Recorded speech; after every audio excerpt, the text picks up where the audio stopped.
If your shoulder hurts and you've been stretching it, you may be making it worse. Because shoulder pain is not all the same.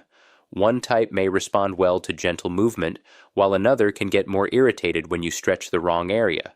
So in this video, I'll walk you through 3 simple shoulder tests you can do with me right now, sitting or standing. Each one gives us a clue about what your shoulder is struggling with most, and then I'll show you the safest place to start. As you do these tests, pay attention to 2 things: where you feel the pain and whether the arm feels painful, weak, or both. That difference matters. Try the first test with me right now. Test number 1, the side lift pinch.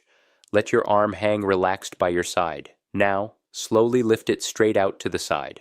Palm can face down. Nice and slow. There's no rush.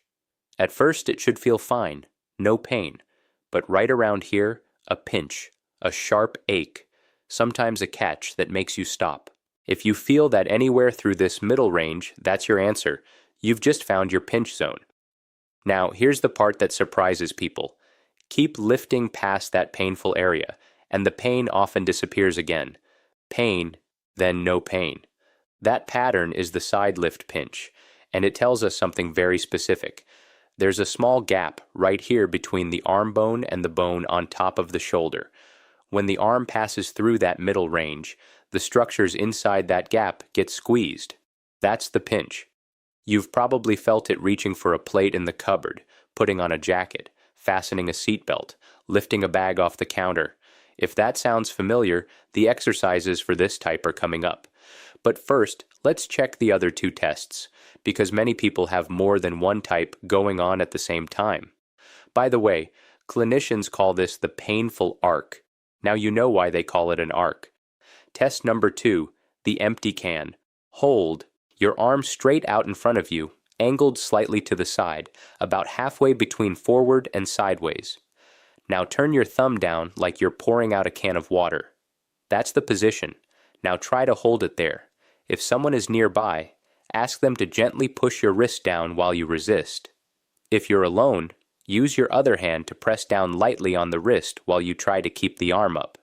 If that causes pain in the top or front of your shoulder, or if the arm feels surprisingly weak, that's a positive empty can. That tells us something important. This points to one specific muscle in the rotator cuff, the supinatus. It does the heavy lifting every time you first raise your arm. When this muscle is irritated or weak, everyday things get harder. Reaching a high shelf, putting dishes away, washing your hair, even pulling a shirt over your head. Most people don't realize it's one specific muscle. They just think their whole shoulder is failing.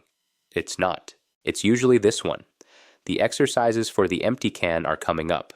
But first, one more test because the third one catches something the first 2 can miss. Test 3.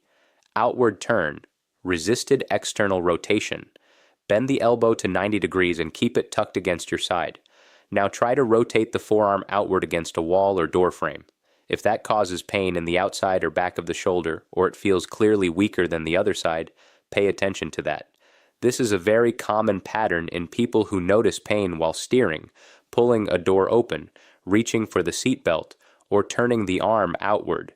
If more than one test hurt, that is common. Do not worry about getting a perfect label. Just ask one question. Which test felt most like your real-life pain? That is where you start. Here's how we're going to do this. I'll go through exercises for each test in order. Start paying close attention when I get to your test, but honestly, watch all 3 sections. Even if only one test hurt, the other exercises can help prevent the next problem before it starts. Exercise 1. Start here. If test 1 hurt most pendulum swing, this one is the gentlest starting point. No lifting, no effort, just gravity doing the work. Find a sturdy table or the back of a chair, something about waist height. Place the hand of the good arm on it and lean forward slightly. Let the sore arm hang straight down, completely relaxed. Don't hold any tension in it. Let it be heavy like a rope hanging from the shoulder. Now start with small movements. Swing the arm gently forward and back. Small, easy swings. Not big, not fast. Just a gentle pendulum. Keep breathing. Don't hold the breath. about 30 seconds of forward and back. Now switch to side. Same thing. Small gentle swings. Let the weight of the arm create the movement. 30 seconds. And now small circles clockwise. First, imagine drawing a circle on the floor with the fingertips about the size of a dinner plate, no bigger. 30 seconds clockwise, then 30 seconds the other way. The whole thing takes about 2 minutes. Here's why it works. When the arm hangs like this, the weight gently pulls the arm bone down and away from the bone on top. That opens up the space where the pinch happens.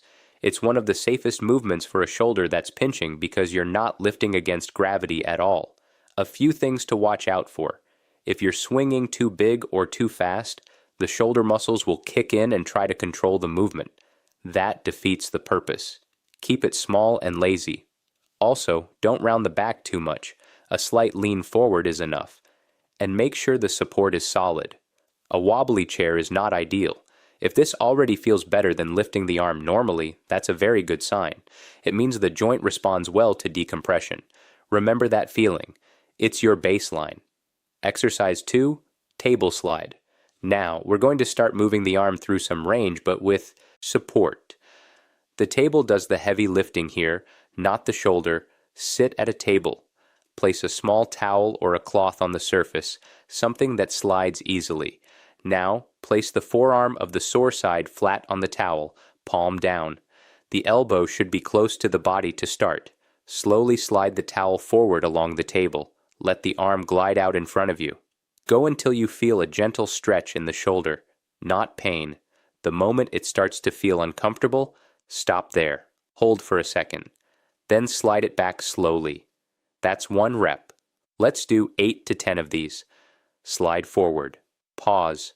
Slide back. Keep the movement smooth. Don't jerk it. Breathe out as you slide forward. Breathe in as you come back. Here's what this does. The table supports the full weight of the arm. That means the structures inside the shoulder that are irritated don't have to work to hold the arm up. They get a break while you slowly rebuild the range of motion they've lost. The most common mistake here, pushing too far too fast. People think more range means faster healing. It doesn't. If you force it past the first hint of real discomfort, you irritate the same structures you're trying to calm down. Think of it like this. You're asking the shoulder for permission, not forcing the door open. One more thing, keep the back straight while doing this. Don't lean the whole body forward to get more range. The movement should come from the shoulder, not from rocking the torso. Exercise 3. Seated shoulder blade squeeze. This one doesn't look like much, but it might be the most important of the 3. Here's why. The way the shoulder blade moves directly affects how much space there is for those structures that are getting pinched. If the shoulder blade doesn't move well, the pinch zone stays tight no matter how much you stretch. Sit tall in a chair, feet flat on the floor. Let both arms hang relaxed by the sides. Now gently pull the shoulder blades together toward the spine and slightly down. Imagine tucking them into your back pockets. Don't shrug up. Don't arch the lower back. It's a small controlled movement. Squeeze. Hold it for about 5 seconds, then release slowly. That's 1 rep. Let's do 8 to 10. Squeeze. 2, 3, 4, 5, and release. Again. Squeeze. 2, 3, 4, 5, and release. Keep the neck relaxed. Keep breathing. The effort should be in the middle of the back between the shoulder blades, not in the neck, not in the arms.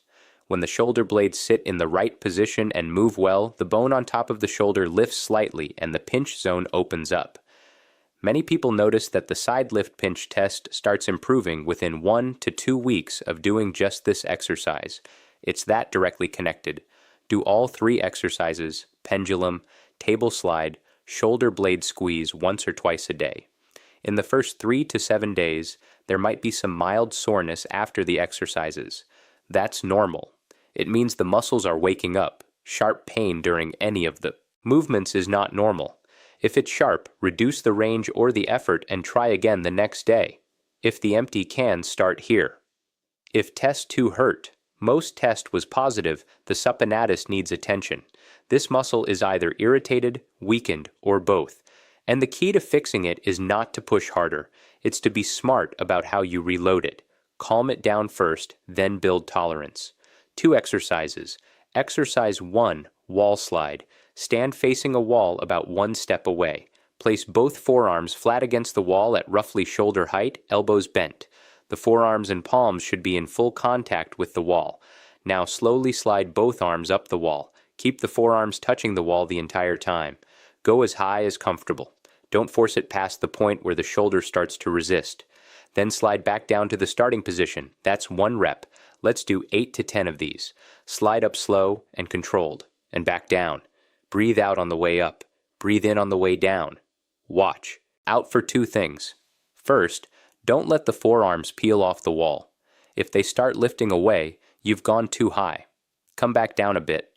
Second, don't arch the lower back as the arms go up. That's the body cheating to get more range. Keep the core gently engaged and the ribs down. If this movement is completely pain-free from the start, great. That means the muscle can tolerate this level of load and you're ready for the next exercise. If there's mild discomfort at the top of the range, just don't go that high. Find the range that's challenging but not painful and work there. Exercise 2, isometric press into the wall.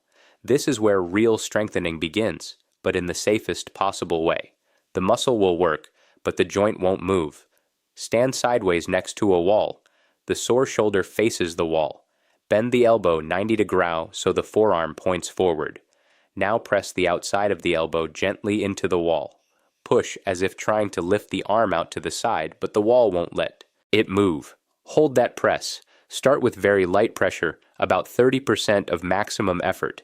I know that feels like almost nothing. That's the point. Hold it for 8 to 10 seconds. Then release slowly. Rest for a few seconds. That's 1 rep, 5 reps total. Let's count through 1 together. Press gently into the wall. 2, 3, 4, 5, 6, 7, 8. Here's the part that matters most. Progression. After 3 to 5 days at 30% effort, if there's no increase in pain, go up to about 50%. After another week, maybe 60%. Never jump to maximum effort. Never push to sharp pain. Most people's instinct is to push hard and fast. Don't. With the supinatus, patience beats intensity every single time. If you've been trying to strengthen your shoulder and it keeps flaring up, this is probably why. Too much, too soon. Do the wall slide first to warm up the movement pattern, then the isometric hold to build strength. Every day, most people notice the empty can test starts getting easier within 2 to 3 weeks. If the outward turn test, start here. If test 3 hurt, most hurt, the external rotators have been neglected. These are the muscles that rotate the arm outward, and almost everything in daily life works against them. Typing, driving, cooking, carrying, all of it pulls the arm inward. So the outward rotators get weaker and weaker over years, until one day they start hurting. 2 exercises to fix this. Mobility first, then strength. Exercise 1. Assisted external rotation with a stick. For this exercise, grab a light stick, cane, dowel, or even a broom handle. Hold it with both hands in front of your body. Keep both elbows bent to about 90 degrees and tucked comfortably against your sides. This is your starting position. Now use your good arm to gently push the stick across your body so the sore arm slowly rotates outward away from your stomach. The elbow on the sore side stays pinned to your side the entire time. Only the forearm moves, turning outward at the shoulder. Go only as far as feels comfortable. Do not force the motion. Then slowly return to the starting position. That is 1 repetition. Let's do 8 to 10 reps. Gently guide it outward. Then come back to center. Outward, then back. Move slowly and stay in control. Watch for 2 things. First, do not let the elbow drift away from your side. If it does, you have gone too far. Second, do not twist your trunk to create extra motion. Keep the movement small, clean, and focused at the shoulder. The good arm should be doing most of the work here. The sore side is being guided through the motion, not forcing it. Exercise 2. Isometric outward rotation into a wall. Now for the strengthening part. Same isometric principle as block B, but for the outward rotators. Stand with the sore side toward a wall. Bend the elbow 90 degrees Tuck it firmly against the side. The forearm points forward. Now press the back of the wrist into the wall as if trying to rotate the forearm outward, but the wall stops it. Hold that press. Start light, about 30% effort. Hold for 8 to 10 seconds. Release slowly. Rest. 5 reps total. Make sure the elbow stays glued to the side. If it drifts away from the body, the wrong muscles take over and the exercise loses its purpose. Also, press with the wrist, not with the hand flat. The contact point is the back of the wrist bone against the wall. Same progression as before, 30% for the first few days. If no increase in pain, move to 50, then 60 after another week. Never go to maximum effort. Never push through sharp pain. One important thing before, when to see a doctor we wrap up. These tests and exercises work well for common mechanical shoulder pain, but see a doctor or physical therapist if any of these apply. Your pain started after a fall or injury and hasn't improved in a few days. Your shoulder feels unstable, like it might slip out. You have night pain that regularly wakes you up and you can't find a comfortable position. Your weakness is getting worse, not better. Or you've been doing the right exercises for 3 to 4 weeks and nothing has changed.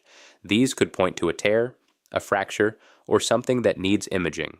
Don't wait it out if any of those sound familiar. Here's your plan. Your 7-day plan for the next 7 days. If the side lift pinch test hurt most, start with only those 3 exercises once a day. Don't add the other sections yet. If the empty can was your main problem, do the wall slide and the isometric press daily. Start at 30% effort. Don't push. If the outward turn was the one, assisted rotation first, then the isometric. Don't skip the mobility. And if you failed 2 or all 3, start with the test that hurt the most. Do those exercises for 1 week. Then come back to this video and add the next set. Start with the section that fits you best. Stay with it for about a week and then test your shoulder again. If that movement feels a little easier, even if it's not perfect yet, that's progress. If nothing really changes, go back and check your form. Slow it down and make sure you're not pushing into sharp pain. And if you watch this and thought, that's not really my shoulder pain, leave me a comment and tell me what movement bothers you most. If enough people say that, I'll make a follow-up video on the other shoulder patterns I didn't cover today. You can also tell me which test fit you best. 1, 2, 3, or more than 1. I really do read the comments and they help me a lot when I'm deciding what to make next. If this helped, subscribe if you want to. I make new videos every week, always with the goal of helping you move a little easier and stay independent. Thanks for watching and I'll see you in the next.